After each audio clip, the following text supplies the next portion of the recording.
বিদায়ের সময় ঘনিয়ে আসছে ডিমারিয়ার, এসেছে নতুন শিশু, ছেড়ে দিতে হবে স্থান। কোপা আমেরিকা শেষ হলেই বিদায় বলে দিবেন ডিমারিয়া। আর্জেন্টিনার জন্য ডিমারিয়া ছিলেন আশীর্বাদ স্বরূপ। গত ২০ বছরে আর্জেন্টিনা যত ট্রফি জিতেছে সবগুলোর ফাইনালেই গোল পেয়েছিলেন এই তারকা ফুটবলার। এবার সেই তারকাকেই বিদায় দিতে হবে। বিস্তারিত থাকছে শাহরিয়ার আহমেদের লেখা প্রতিবেদনে। আর্জেন্টিনার জন্য ডিমারিয়া ছিলেন আশীর্বাদ স্বরূপ।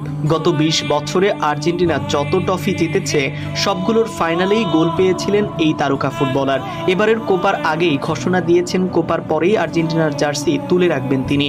পেরুর বিপক্ষে মেসির অবর্তমানে জাতীয় দলের অধিনায়ক হিসেবে খেলতে নেমে দারুণ করেন ডিমারিয়া। তার ক্রস থেকেই লাউতারো মার্টিনেজ প্রথম গোলটি করেন। দলও জয় পায় ২-০ গোলের ব্যবধানে। ম্যাচ শুরুর আগে নিজের কন্যা সন্তানকে নিয়ে মাঠে নেমেছিলেন তিনি। কিছুটা আবেগপ্লুত হয়ে পড়েছিলেন তখন। ম্যাচ শেষে ডিমারিয়া ভারী কণ্ঠে তাই সময় ফুরিয়ে আসার আকুতি।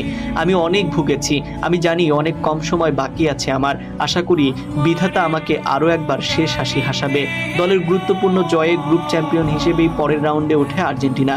ম্যাচে নিজের সন্তানকে নিয়ে মাঠে নামার ব্যাপারে ডিমারিয়া বলেন, আমি খুব খুশি, আমি এটা অনেক দিন ধরেই চাচ্ছিলাম। আজকে আমি আমার এক কন্যাকে নিয়ে নামতে পেরেছি, অনেক ভালো লাগছে।